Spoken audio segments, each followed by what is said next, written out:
All right, y'all.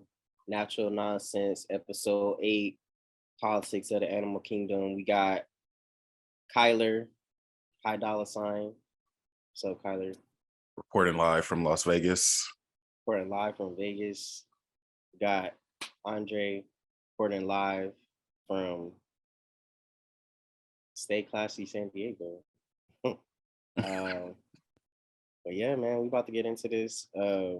We got an introduction as usual. We're gonna talk a little bit about little politics of the animal kingdom and how it translates to our understanding of our kingdoms, if you will, and also like what parts of that we might need to add some more information to. You know what I'm saying? So, um, yeah, we're just gonna get it started with our intro question. So when it comes to would you rather's, we did an earlier would you rather. I wanted to bring another one back. Um, the first would you rather was would you rather fight a bear on land or tuna in water? Folks was really into that one. So I have another one here. Would you rather, because this is key here, would you rather escape an anaconda or an alligator? Which one would you rather be in a situation to escape? Now I'm gonna give some stats for folks because I wanna max out every possible layer of imagination. The largest anaconda ever found, 33 feet long, 3 feet across its widest part. So this is a snake now. 3 feet, a yard across, wide, right? And it weighed about 880 pounds. Now, the largest alligator ever found, 19 feet, and it weighed 2,000 pounds. So I just wanted to, this is not to say this is the alligator or the anaconda you will find, but it's just to give context of the biggest possible situation you could be in. So what do you think? So this is actually a very easy answer for me. But before I give that easy answer, I wanted to talk real quick. I want to say this for the podcast, but about I guess just synergy in the universe, because right before we started recording, I was watching this video and it was talking about the largest snake to ever exist, the Titanoboa, which is up to 43 feet long and weighs 1.25 tons, which is absolutely insane. And so when I opened this, I saw that, and part of the video started with talking about anacondas and alligators. I was like, wow, look at Andre coming up with a question I'm just watching YouTube videos about. But all that aside, I'm definitely picking an alligator in this situation. And part of it I actually owe to Andre because you lived in Florida for some time and you taught me the key to running from alligators, which is to zigzag. So I'm taking my chance with the alligator, and one with the anaconda. They can, what do you call, what does the snake do? Constrict. Yeah, they constrict in you. They move up to 5 miles per hour on land, up to 10 miles per hour in water. And yes, like I looked it up, the average human male can run up to 8 miles per hour, but I'm gonna get tired before the anaconda gets tired. And I'm not dealing with that. But what would you choose? Oh, I'm definitely going to alligator too, like no question. I don't think people realize because I've been at various scenarios around constricting snakes that are much smaller, and immediately, like when I say immediately, in my experience, their natural inclination is to start tightening around you as soon as they get in contact. And there has to be like there's always been at least two other handlers of the snake that's helping you get the snake back off of you because you do need that help. And this is just with kind of regular ass size snakes, right? A anaconda is not no regular ass size snake, bro. Like they are freakishly big and they are built to trap you. Like, and you can say you're strong or whatever, but a big part of strength is creating levers of force to where you can use it. But if you're like this, bruh, it don't matter how much weights you lift. It don't matter what creatine, steroid. It don't matter what you're doing. You're not busting out of this. No one has the like just the strength to just overpower something that is all muscle. Like a snake is all muscle. You know what I'm saying? And so it was an easy answer for me, but I just think for most folks it might not be that way because they're like, oh well, the alligator. Like I'm not picking either scenario, Right. but I know that if I can get to shore, I have a much better chance with that alligator than like because the snake is it's not necessarily the fact that oh you're you know it's gonna like have the same predatory instincts. It's just that trying to escape is key here. Exactly. I don't I don't see myself escaping. And even if it don't get me, it's my neck, it's all your pressure points, it's very difficult to try to use your strength when you can't breathe. Breathing is like a key fundamental attribute to life, at least as far as I'm concerned. The anaconda made me think of a couple of things. One, I believe it's at the Georgia Aquarium. They have this exhibit where you stick your hand into this hole and it simulates what it's like having an anaconda squeeze your arm. And just the simulation was enough. I'm like, oh, nah, bro. Like, I'm not, because that's just the arm. Like, and like you said, like it's all parts of your body. And then as I was looking at the Would You Rather, I looked up this article and it's like, what to do if you encounter an anaconda? And it has 10 steps to it. And I find these steps absolutely hilarious. One, they also describe is like a full-grown anaconda is not just a snake, it's a telegraph pole with a temper. It takes 10 men to carry one. If it is in a good mood, here are the instructions in one of the Peace Corps manuals on how to deal with anaconda. Number one step, if you are attacked by an anaconda, do not run. The snake is faster than you are. Don't try to outrun it. Okay. Okay. Great It tip. gets better. It gets better. Two, lie flat on the ground. Put your arms tight against your sides and your legs tight against one another. Three, tuck in your chin. So it's telling you to give up. Step four. Yeah, this is just hope right Yeah, here. it's hope. Now, trust me. Step four, the snake will come and begin to nudge and will climb about your body. Step five, do not panic. I think step five is an oxymoron. Because what the hell do you mean? If I'm laying on my back already with the chin tucked, right? I'm already tucked. And then the snake comes, then I don't panic right then. I feel like they probably should have pushed five up a They little should have put further. five up. Yeah, way Maybe more. maybe one. I Start. think one is do not panic because I'm already panicking. Like You as I'm never. lying on the as I'm lying on the ground, I'm like, oh shit. They never told me not to panic. I was like, that's step five. Don't worry. Step six, after the snake has examined you, it will begin to swallow you from the feet, always the feet. Permit the snake to swallow your feet and ankles. Do not panic. Okay, see, this is what I'm saying. Like, this is the advice.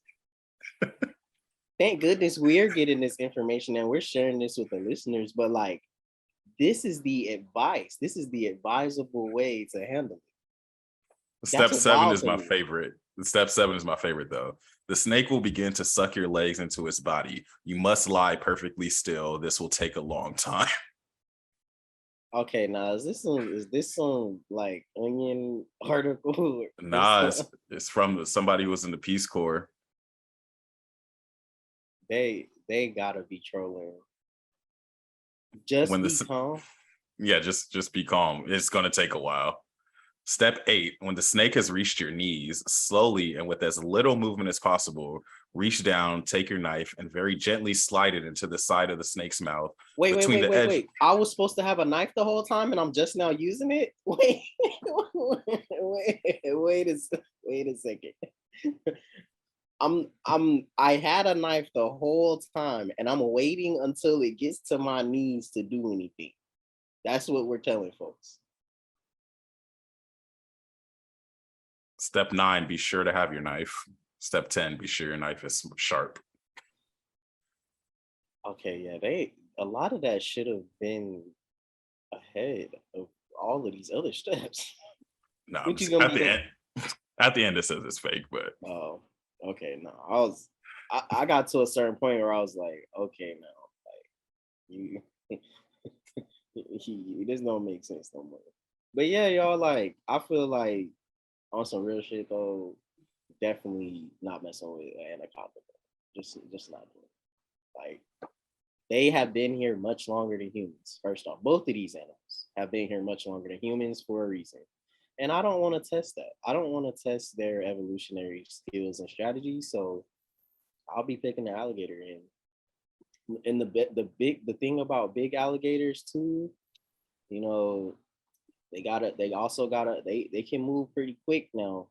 oh yeah, This ain't no walk in the park on this zigzag. I know Kyler brought up running zigzag. I mean sprint.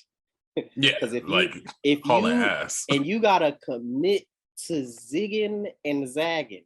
If you think you about to run in a straight line and outrun an alligator, you have another thing coming. I think they can run up to 30 miles an hour straight, like in a straight line, which is 30 why you're miles supposed. per hour. I think it's something like that. Honestly, we can fact check real quick, but if you zigzag, it stops their ability because they feet, you know what I'm saying? They gotta go like this. Do not run straight. If they gotta zig and zag with you, you'll most likely be able to get away quicker and they'll stop trying to chase you. So I just looked it up. Alligators can reach speeds of up to 35 miles per hour on Ah, land. Though they are known to tire quickly, in the water, an alligator can reach a top speed of 20 miles per hour. That's tough. Also on here, just because I'll never let this go, bears 25 miles per hour on land. so they're faster than the croc or the alligator in water on land. Yeah. So Yeah. for all the people who told me that they just gonna run away from that bear, I need to see your I need to see your sprint speed because you should be in the NFL or running track or something. And Usain Bolt would love to have you in his camp somewhere because I'm sure he would love to see this miraculous person that can outrun a bear. Hippos 19 miles per hour. Woo. Bro, people is like, because I feel like in animal documentaries and stuff, there's no like, obviously there's no humans there like really present, so like they can't really show you scale and speed Yeah. comparisons. Like, man, So yeah, I'm taking the alligator. Listeners, very interested in what y'all would pick. I think there is a right answer to this one, but hey, maybe someone has some like very great knowledge about anacondas. So if you have an anaconda survival story that's actually true, like let us know. yeah, let us know for real because I would love to hear it. But yeah, so just to get into the thick of things, the topic today.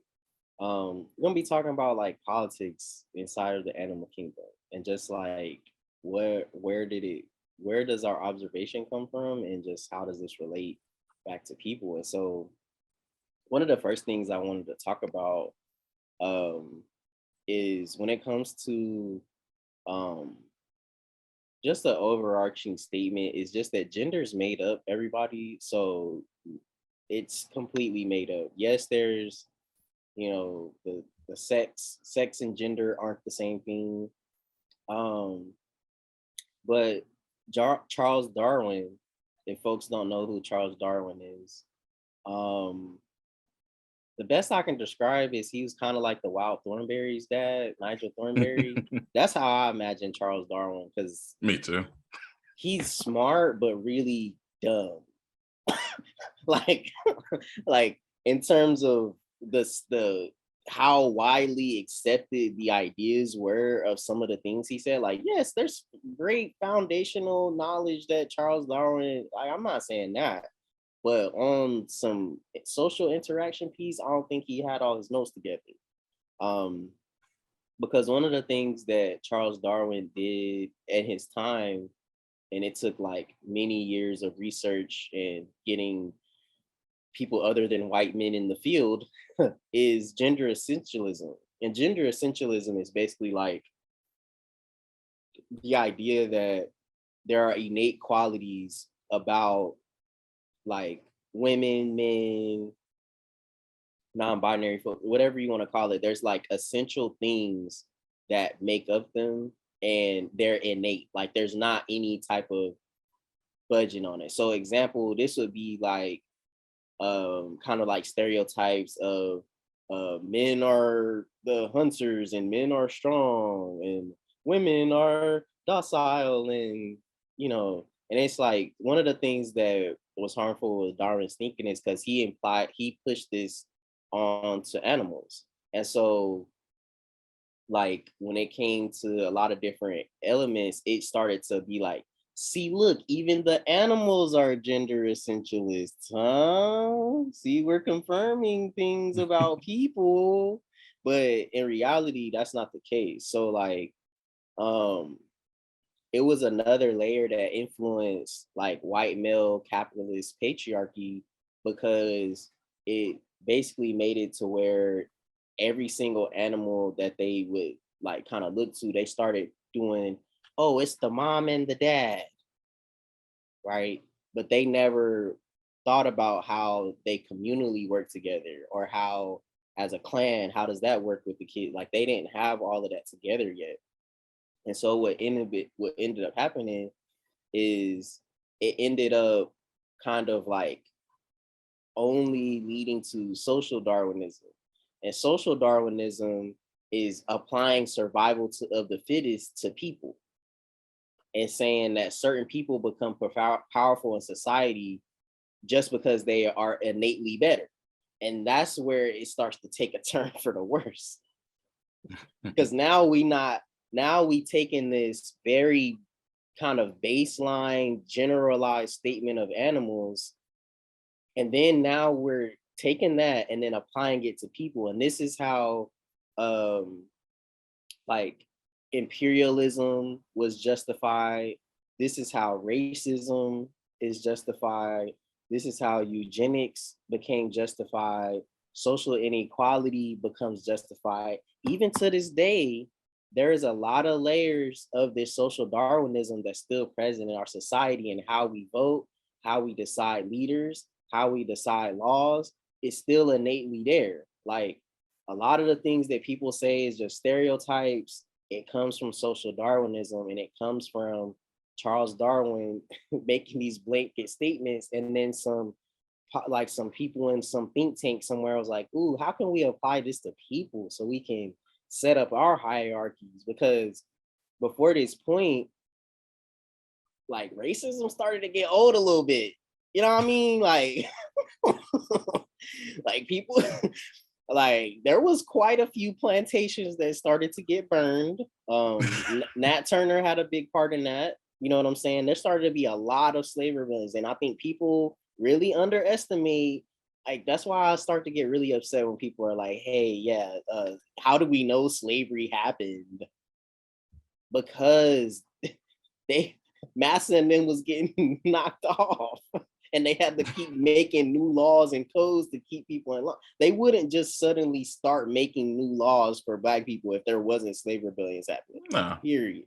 So there started to be more and more of this, and they're like, this Bible thing, this curated Bible ain't working as much. They starting to get the real copy, and people is reading and shit. Oh, how can we have people allowed to read and learn the truth, but also keep this hierarchy? Because once you learn the truth, the hierarchy ain't gonna be able to keep itself no more. And so I talked about this because it just shows how political oppression of people is something that has been influenced even by this so-called scientific biological standpoint, even if that wasn't, because I'm not gonna put it past Charles Darwin to be a little racist.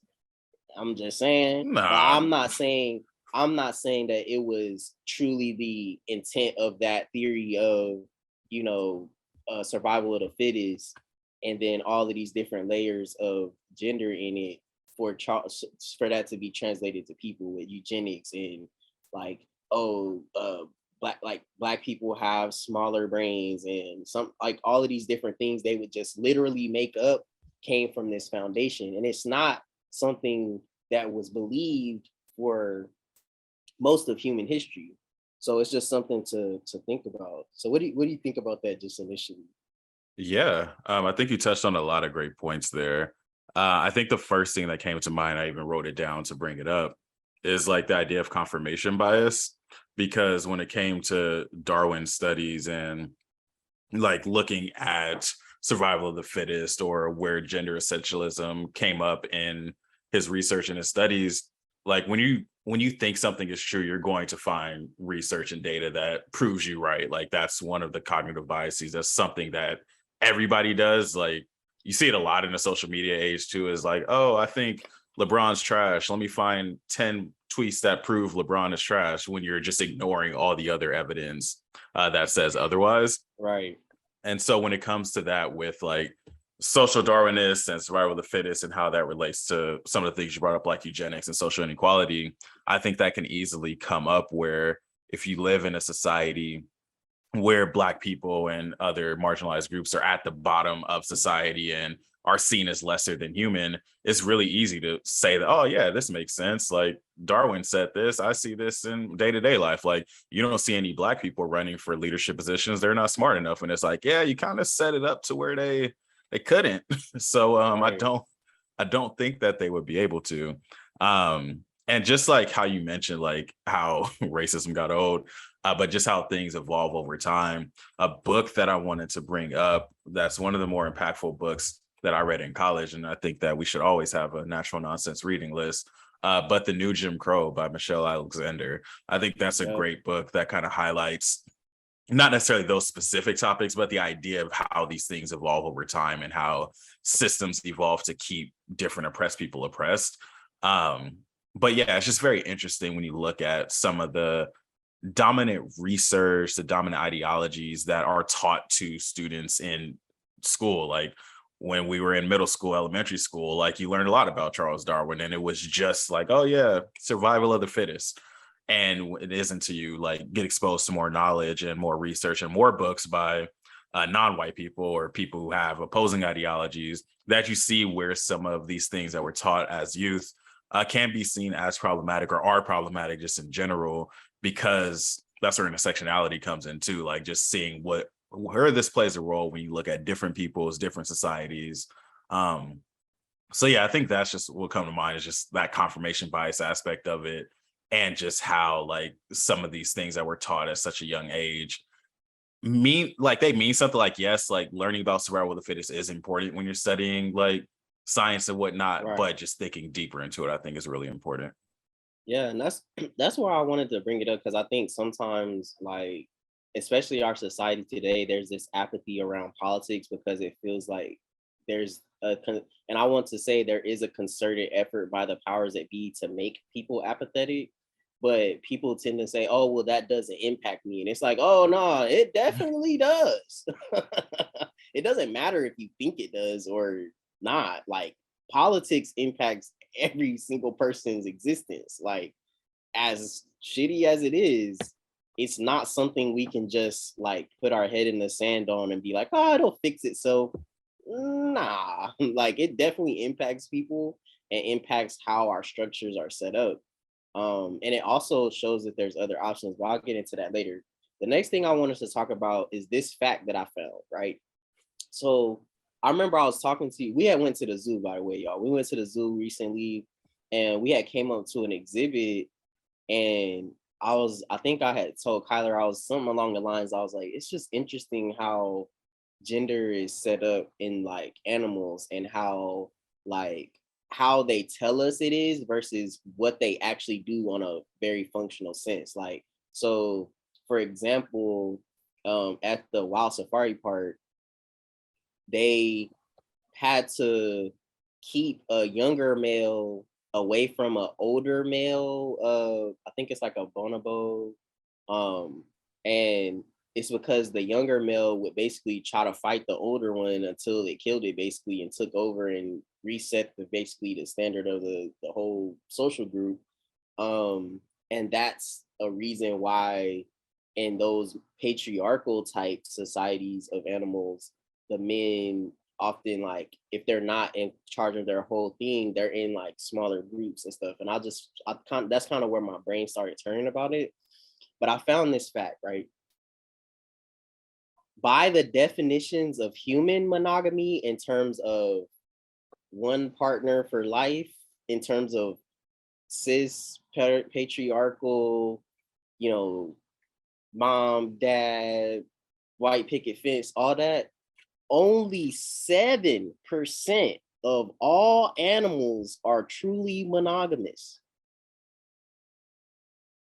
That is something that was wild to read, because it's like, okay, by what definitions are they going off of? And they're like, okay, the terms of like having a single partner, kid, like basically the nuclear family that they push onto society as the way to function, when in reality very few animals survive like that.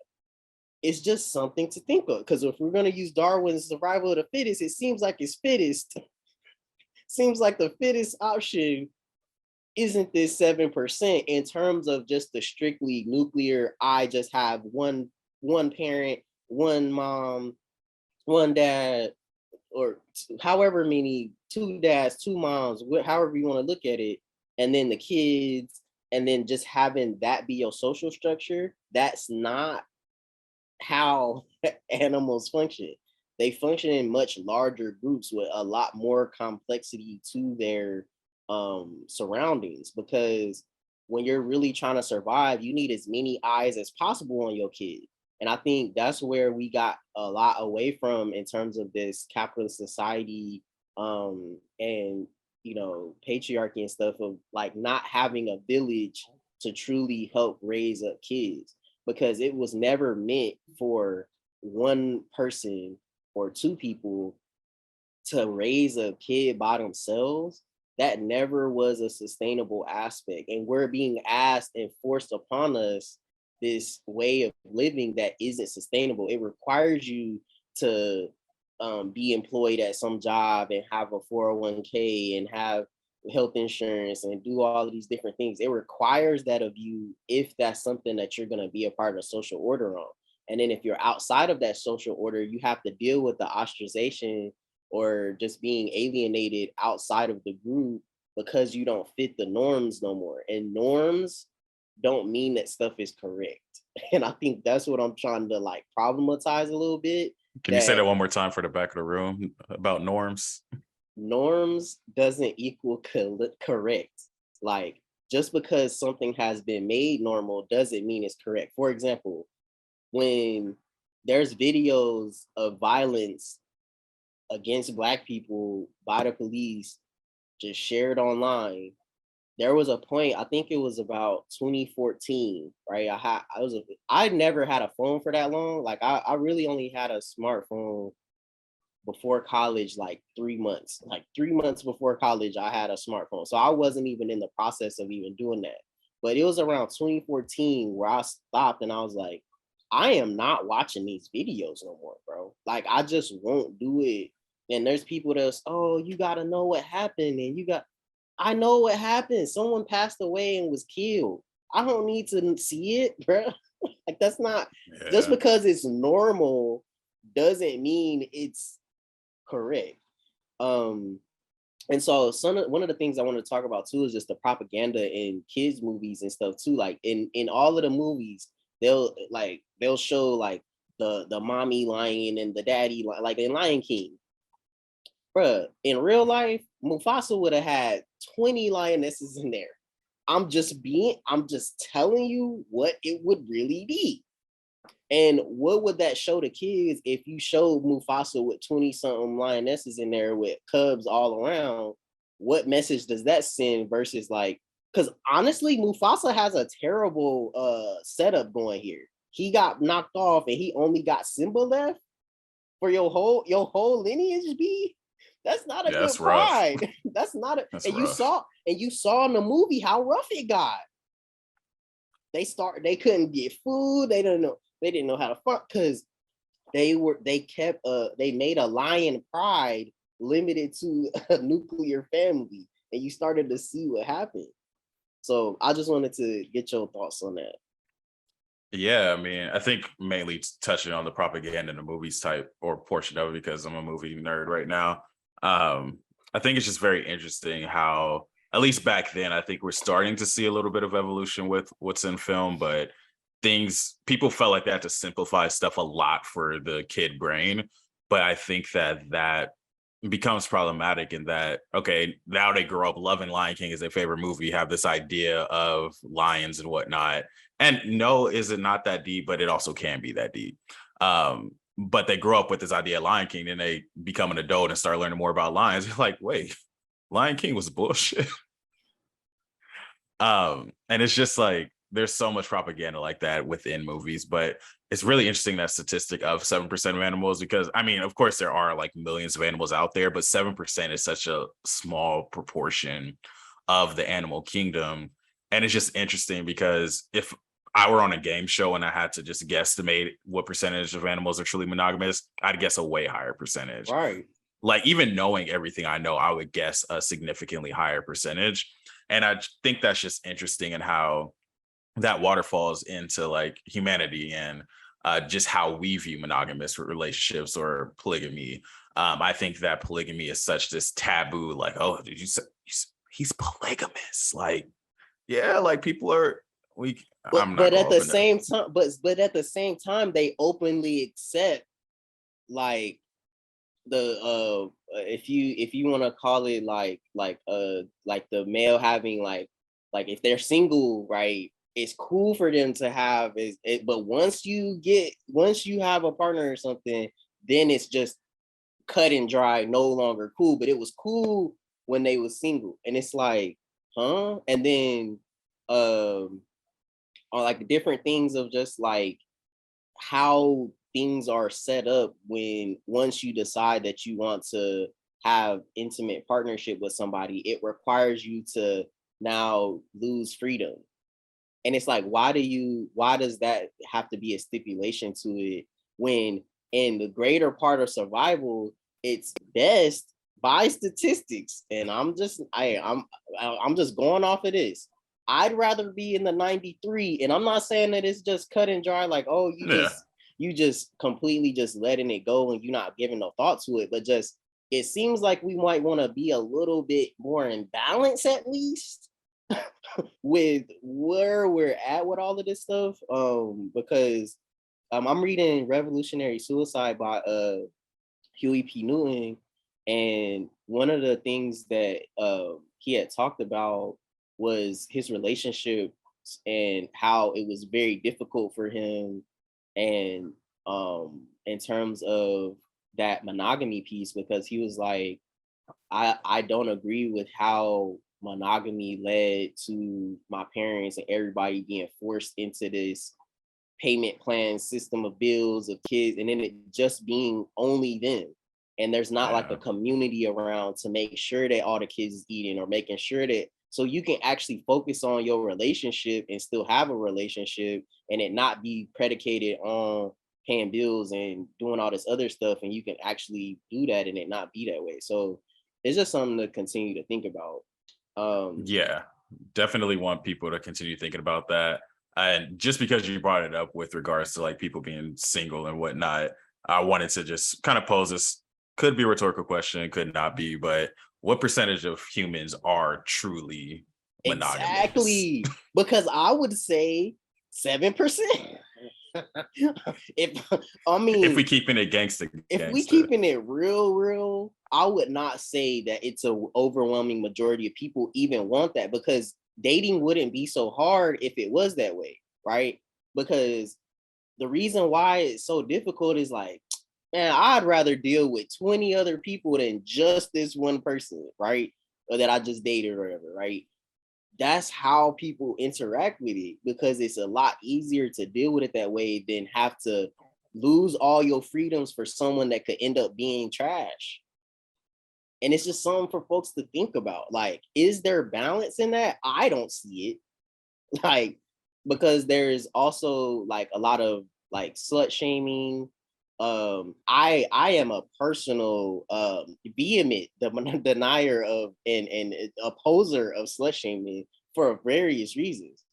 But for one, it's like, how are we simultaneously expecting people to be, I guess, like sexual just beings and just so good at it or so great at it, but simultaneously, nah, once we get into this like connection or whatever, now it's just for it just don't add up and it don't line up for the masses, right? I'm not talking about like, because like my pops, he been married like now, I mean, what, it's about to be 20 something years now, I think, about to be. So it's not coming from somebody that didn't have like it's not even about that. It's just, is this the option for every single person? Like that's where it's like, dang, we might need this to be more like a 30-70 or 40-60 situation, especially economically. It just seems like something that creating more of a village and communal aspects of these things would just lend itself to more freedom for people. That's just my thought. But like, I wanted to get into some examples of structures that are anti like patriarchy, basically, that we're presented with, right? And so here are some matriarchal examples, because people always say like, oh, women shouldn't lead and all of these different things. Oh, we can't have a woman president because of these like really archaic ideas of leadership and stuff that are based only on white men specifically and white men's gifts, I guess. But in elephants, right? Elephants are led by a matriarchal female, like, and their role is to defend the family. So that's something they say only alpha males do, right?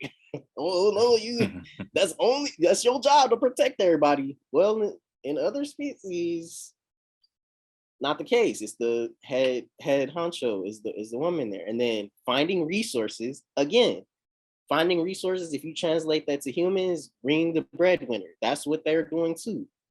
And then institutional knowledge, so teaching everybody.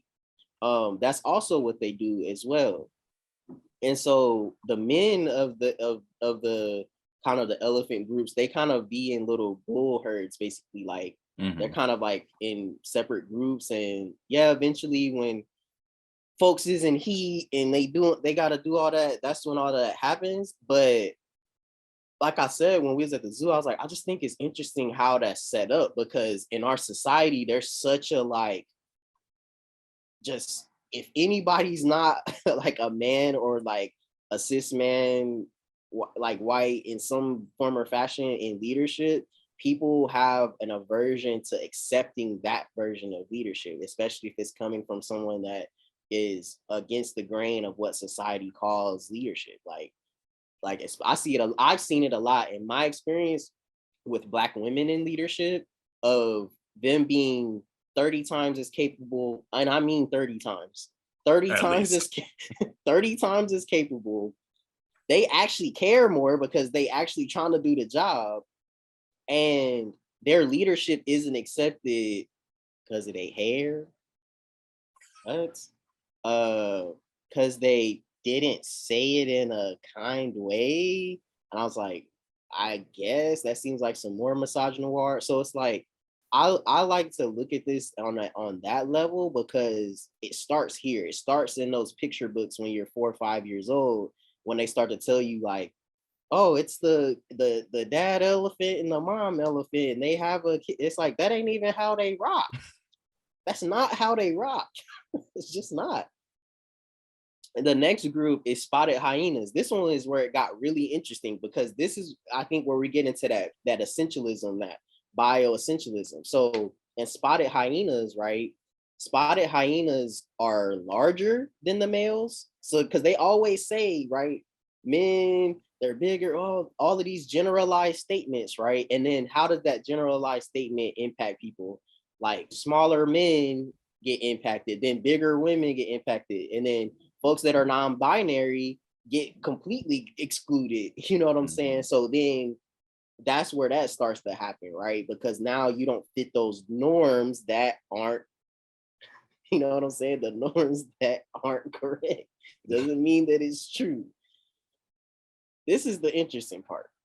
Yeah, just reading it is already interesting. So I can't wait to. So the spotted hyenas in the females, right? And we're using female and male because it's just what we have to use as language. I'm sure there's a zoologist that can give me the gender inclusive way to talk about animals, but I'm not aware of that at this time. But I just want to acknowledge that.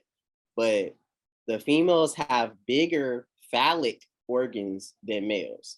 Now, phallic, for folks that aren't aware of what that word means, it's basically like the Washington Monument, a hot dog, uh, phallic. That is That that was is the what most we're. politically correct way of describing something I've ever heard you speak. Hey man, I try. I try, man. I try sometimes. And so they have bigger phallic organs than the males do, meaning like this idea, even down to our biology, that oh, there's only one way, there's just the male, there's just like how people will actively say that, but then have examples in nature that show otherwise. And mind you, they're about to come out with, I think they just counted, I think they're about to just, it might be today or tomorrow, where there's 8 billion people. 8 billion people. So out of 8 billion people, it's not even a part of folks' idea that someone could be born and have a different expression of these things out of 8 billion people that are born. That doesn't even scientifically make sense, because there has to be Exactly. difference. There has to be differences amongst the in diversity that needs to be uplifted and needs to be shown, because what happens is then it's like you don't fit into being man or woman, and then you don't, there's no and then it's just this version of man or woman. It's not even like you get in a plethora of diversity around that. So the third thing I wanted to say is about the aggression, because that's the big thing with the alpha male folks. They be so, oh, men are just naturally more aggressive. In spotted hyenas, the women are more aggressive than the males, and they have more social standing and more social order. So it's not, again, a natural aspect to our society. It is a chosen aspect to our society of how it's set up.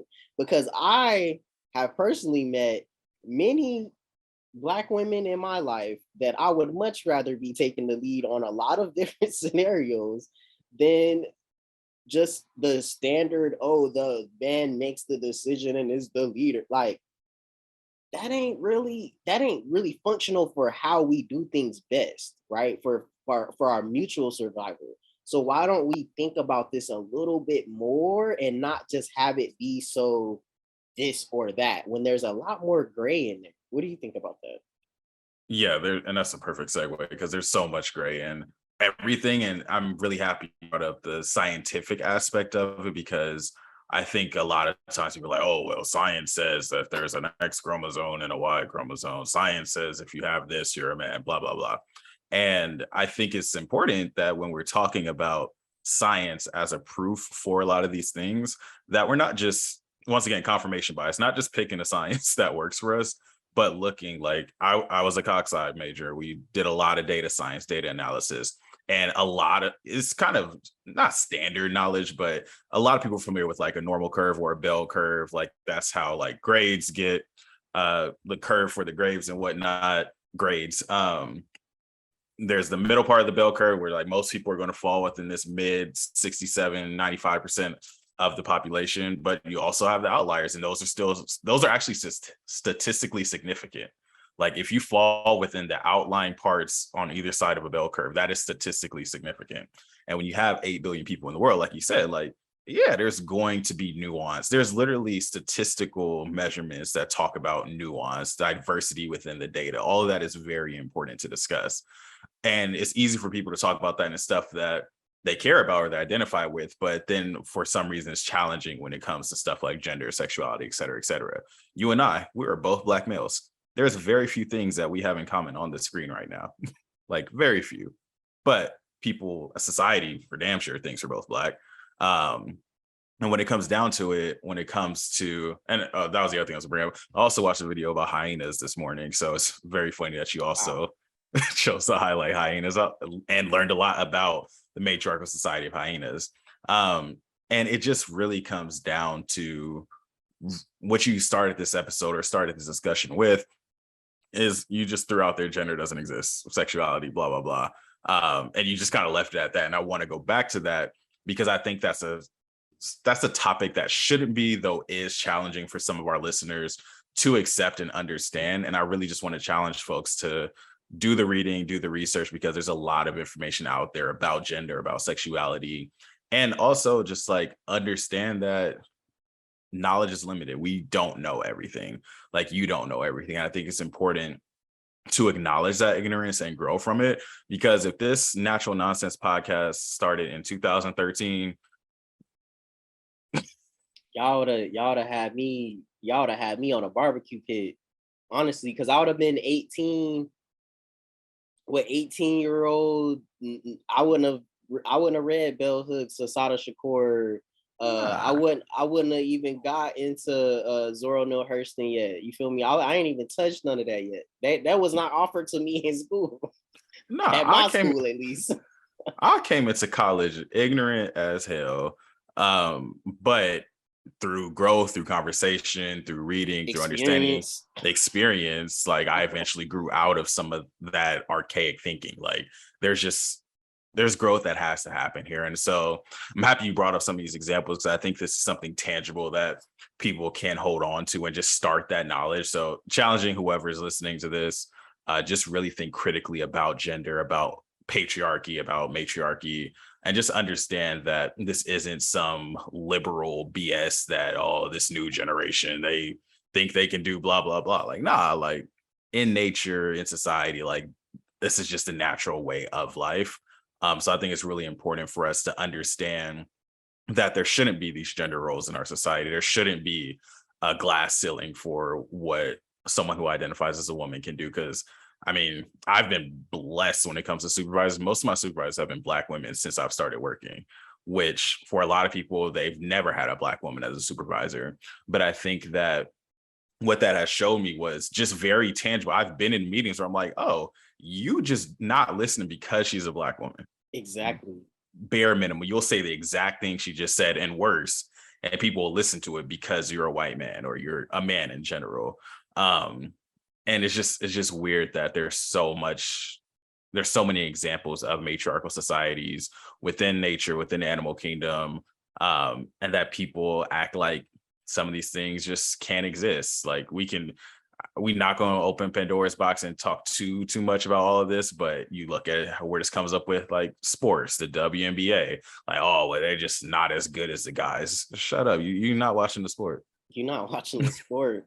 And then on top of that too, bruh, they give it, like, the amount of skill that goes into sports to be a professional is otherworldly. Like, you have to be on another planet, period. And so I think, like, again, we got to look at, is this a convenient course of like statements that helps this white male capitalist patriarchy continue? Because that's my question. That's where it goes back to. Isn't this a convenient line of thinking to keep that going? Isn't that convenient of a segue to make us keep paying taxes? Isn't this convenient to keep telling people? They just came out with a law telling people they couldn't collect rainwater in certain places. Are you like the audacity of some motherfuckers telling me I can't collect water out of the sky is wild, bro. Like, that is a wild aspect to think about. But it's highly convenient to keep these ideas going because it continues to fill billionaires' pockets. At the end of the day, it does. I'm not even making this up. Women's products, for some reason, have a tax on it for $2-3 more for the same razor that's in the men's pack. And then the men's pack is like, these are some dude wipes. For men. When you wipe your ass, you better make sure you're still a man. Smell like the Timberland forest. I don't want to smell like a fucking forest. This is the smell of men. This is the deodorant for men. And if you're not a man, you better put this down now, because these are dude wipes. For like, manly men. Who benefits from that line of thinking? It ain't us. It ain't us. It's billionaires. And it's not even millionaires, because I feel like sometimes at this point in society, like I even saw it the other day, like you could make $1.2 million in California as a salary, but only take home 700 bands. You getting taxed $500,000. I could use 700 bands right now, though. I ain't gonna lie. I know what you're saying. But you get what I'm getting at. Like, even if you're a millionaire, right? Even if you get to that, oh, I'm a millionaire. Like, even if you get there, right? This still hurting your pockets. Like, and I just want people to think about it more, because it's a little deeper than just like, oh, like, this is just my thoughts. Like, no, our individual thoughts are communal. And this going into this last point I'm gonna make.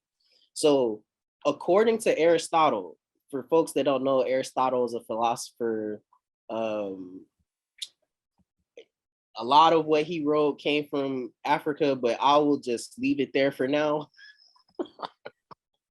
I will leave it there for now, because I don't even want to start that can of worms. But I just want it to be said that a lot of the thoughts that are coming, that are Greek thoughts or Roman thoughts, couldn't have been, because they were in the dark ages when there were aqueducts and stuff in Africa. So I'll just want to make that plain. Anyway, Aristotle was quoted as saying, humans have an impulse towards partnership to live happier lives because we can't achieve that alone. So when we look at, okay, we got this Darwinistic way of just like survival of the fittest, and then the fittest of this capitalist society is that you got to be two parents, like you got to have the 2 kids, the white picket fence. Like, that isn't actually partnership. That's isolation. That's individualism.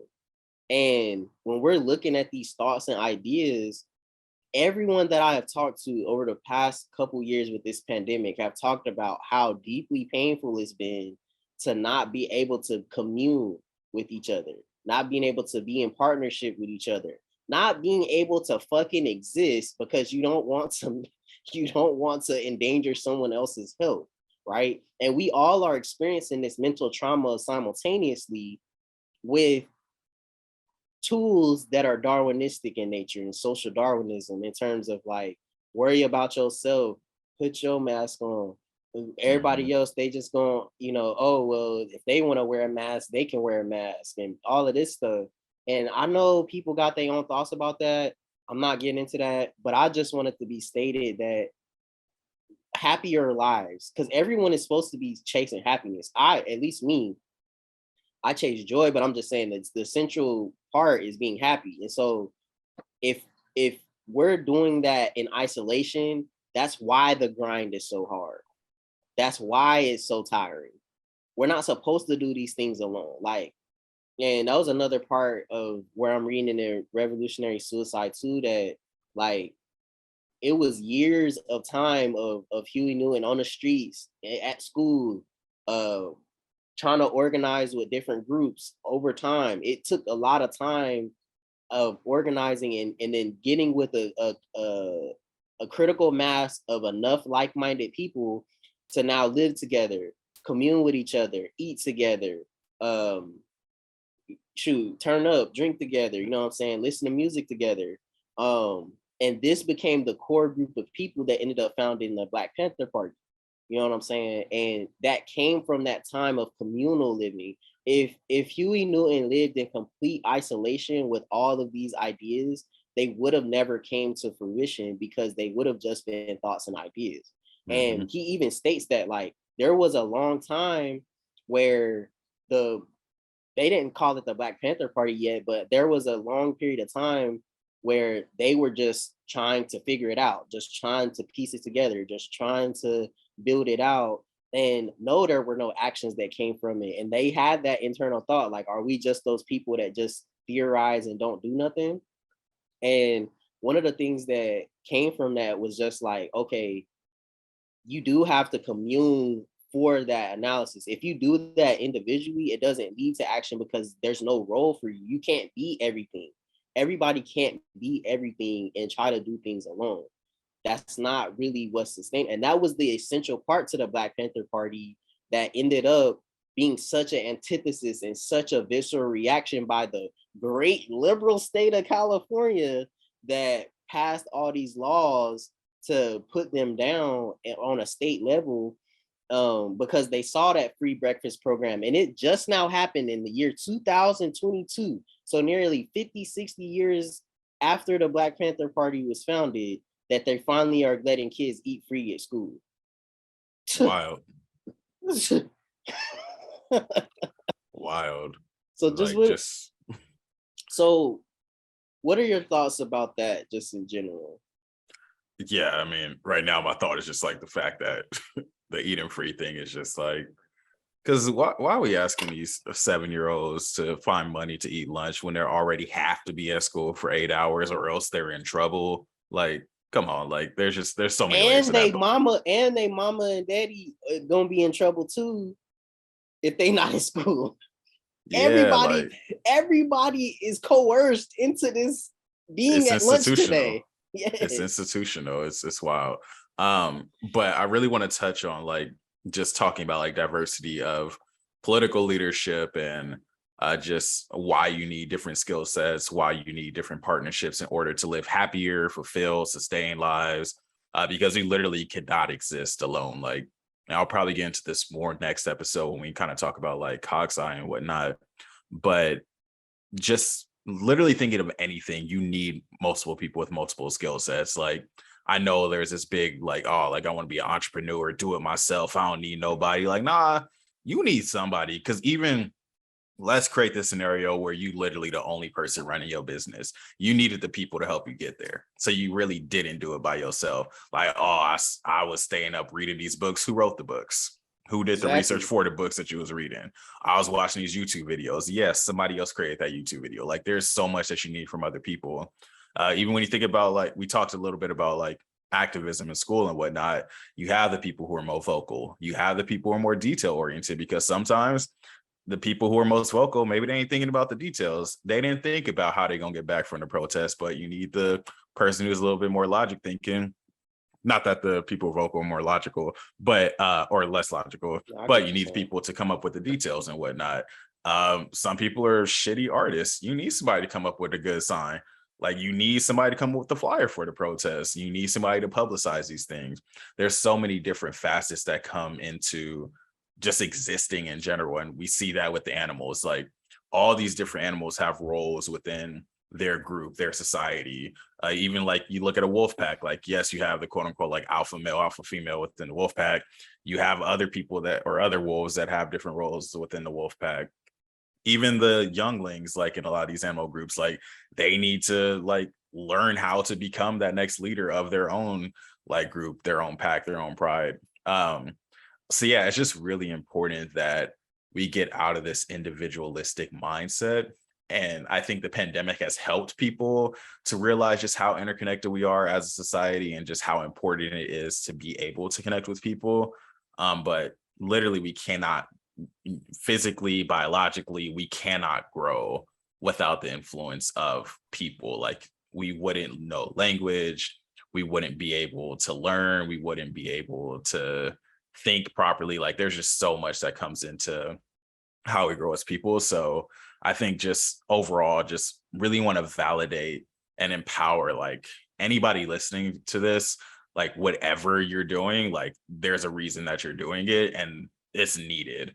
Like, whether you just like drawing pictures every day, like that's needed. Like, we need art. If you are a person who's writing, like we need that. We need the people who are the advisors in higher education. We need the people who are helping people get to higher education. All these different roles, should they be paid more? Absolutely. But each of these roles are so important, no matter what the pay scale is, no matter how much recognition you get for it.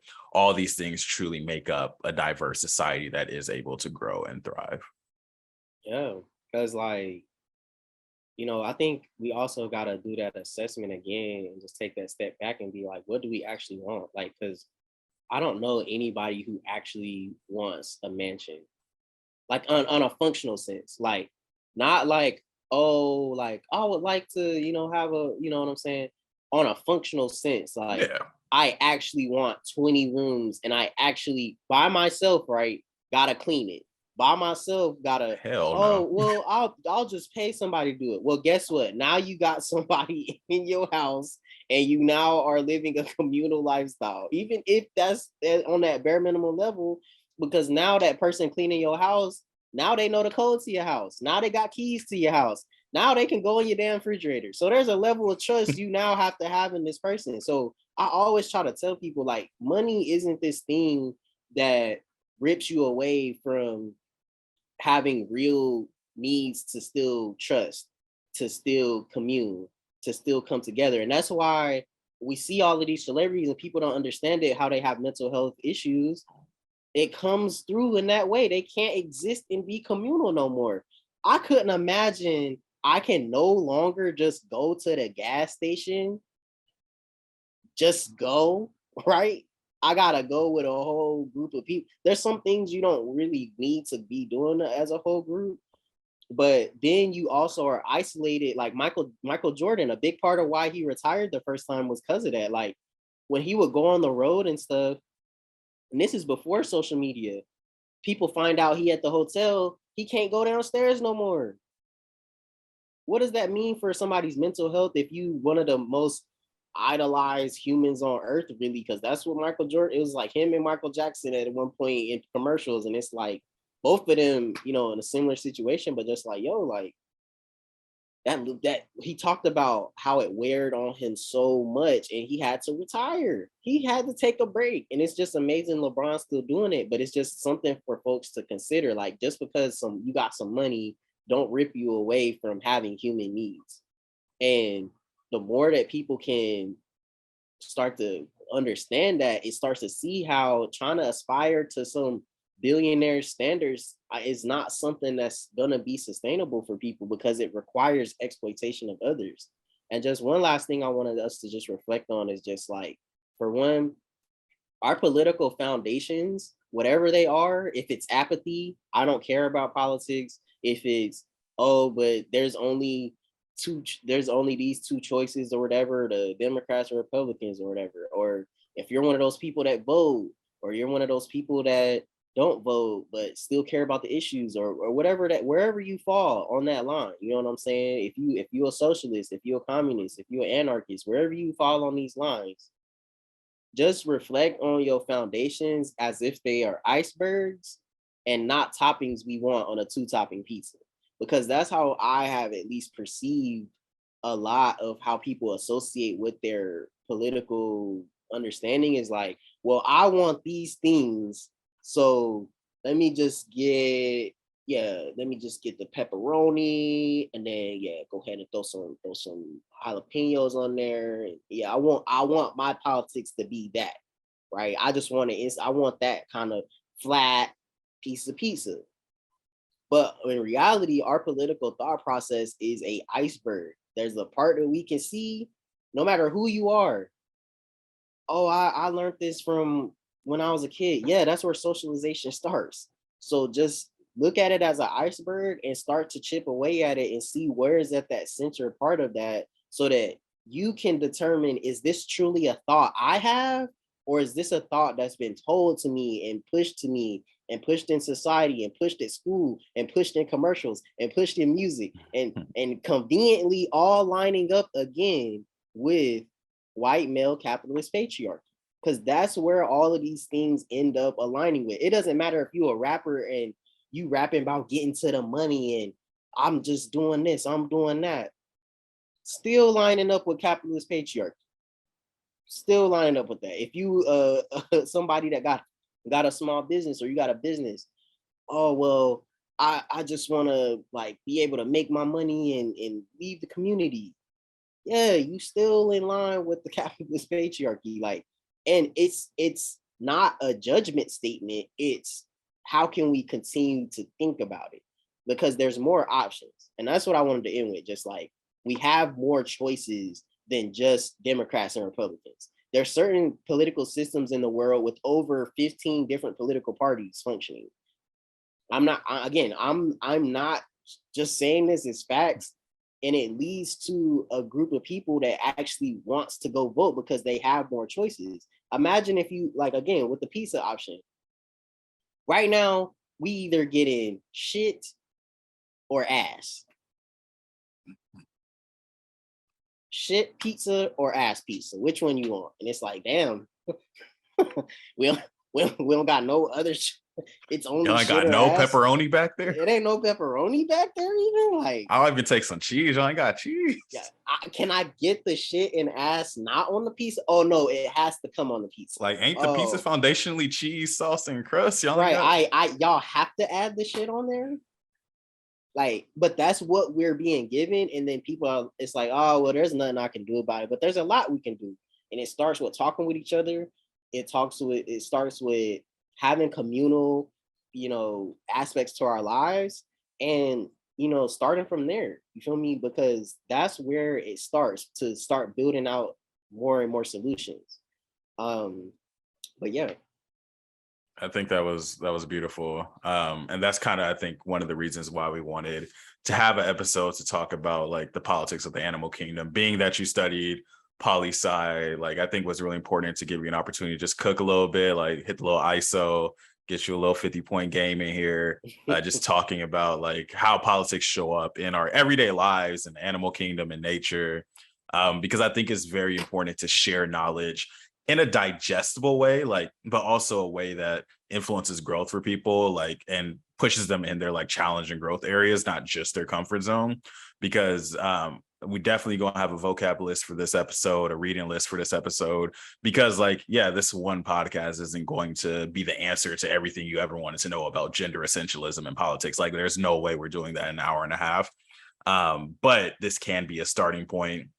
This can be a jump off point for people that are like, like I've never heard it this way, or these are two people that I know that I value their opinions on. Let me do more. Like, let me see what the next steps are. So I just want to thank you for sharing your wealth of knowledge and ISOing a little bit on the poli sci side of the kingdom.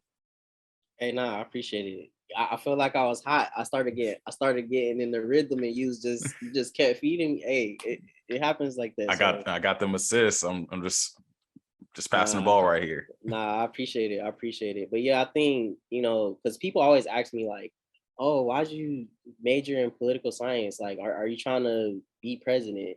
Are you trying to be in office? And I'm like, not in this system. Like, if we were in a different system and I had a role in the government, possibly, but it won't be like in this system. I feel like it's just something that we need more. Yeah, I probably not. But the thing that actually is applicable to my life is that I started to realize how politics influence a lot more than even our wants, our desires, our needs. Politics comes before that a lot of times because like it's how this world is set up, and it's how this world got to the point it is now. Like, before there was, colonization and imperialism, there was a, yes, they had like these societies based off of kings and lineages and stuff, but again, I want to be key about the white male patriarchy aspect, because when we seen this in African societies, there was a responsibility of that king or that leader to feed the people, right? You couldn't be king or queen or whatever you want to set it up. You couldn't be that and be the leader and also exploit your population. That you wouldn't be able to lead. And so that's just something I want people to think about too, because it's not just a, you know, just one size fits all statement. It's just the idea that we need to think about it more, give more thoughts, give more ideas. Let's talk about it more so that we can come to a general understanding of our options, because we don't just have Democrats and Republicans, just like elephants aren't just gonna have this version of leader and that version of leader. There's so many different ways that people can lead. So appreciate you for letting me cook. Appreciate you just cooking, man. Speaking of cooking, we got some cool beans to end the podcast out with, and we calling that a professional podcast segue. So, why don't you talk to us a little bit about WJC Media? Yeah, so Cool Beans again, Black entrepreneurs and artists need spotlight. So we want to give a shout out to our man Wade Curry, um, WJC Media. Um, they have adaptable and fun loving. So this is what we got from them. So adaptable and fun loving, creative with the ability to comfortably lead and follow in a fast paced, ever changing environment. Passionate about helping businesses thrive and bring ideas to life in order to help them reach and exceed goals. And so we've known Wade for a while. Wade has done a lot when it came to social media. Like back when you could make Snapchat filters, he was the first one that I knew that was even on that in terms of doing the geo filters and stuff like that. And he does a lot of work to really assist folks in being creative, and that's why I really wanted to highlight, Wade today and just like, reach out to WJC Media, for your media needs. If you got an event coming up, you got something you want, like photo booth type situation, like they just got this like 360 camera situation. Like they really gonna make it an event now. Like if you want just some regular stuff, you know what I'm saying? That's an option too. But I think definitely reaching out to people like Wade is gonna be important. If you want your event, you want your program, whatever you're trying to do, and have that creative lens, definitely hit up Wade for sure. WJC Media. Yeah, WJC Media. And especially, I'm happy you brought up the 360 because, especially if y'all in San Diego, Wade just put out this new Instagram page, WJC.360. I know y'all probably seen those like videos on people's stories or Instagrams where like everybody turning up and the camera going around them. Like, if you want that for your next function, your birthday party, your graduation, definitely hit up Wade. And once again, Cool Beans is not paid advertisement. We shout out people that we like what they doing and we think y'all should know about it too. Exactly. They don't even know. They might find out when we finish recording, like, oh dang, but we doing this off the strength. And I think that's where our foundation comes from. Yeah, so want to thank y'all for tuning in to Politics of the Animal Kingdom. Definitely let us know your thoughts on social media. Leave us questions and voice memos, however you want to engage with the content. Definitely interested in hearing some of y'all's thoughts on what all of this means, like as broad as you want that to be. Like just hit us with a quick little 20-30 second voice memo. Hell, Kenny gave us like 5 seconds. Like it don't even matter how long the voice memo is, but definitely want this to be give and take. We want to hear from y'all, hear y'all's questions, hear y'all's thoughts. As I mentioned last episode, this is kind of a 2-part series. First, we talking poli-sci. Next episode, I'm gonna cook a little bit. I'm gonna get the rock, and I'm gonna get in the post and talk about cocksci. We're gonna get in that triple threat position and talk about what all this means. Because as you mentioned, as we was closing out, like people always like, oh, like why'd you major in that? What does that mean? How much money does that make? Like it's a little bit deeper than that. So looking forward to kind of discussing further with y'all. As always, follow us on social media at Nat Nonsense Pod. That's on Twitter, Instagram, TikTok. If y'all prefer video episodes, you can check the video episodes out on Spotify or YouTube. And most importantly, like y'all be good out there, man. Y'all be good. Yeah, take care of yourselves. And shoot, hit us up, man. We want to interact. So hit us up, please. We here for you.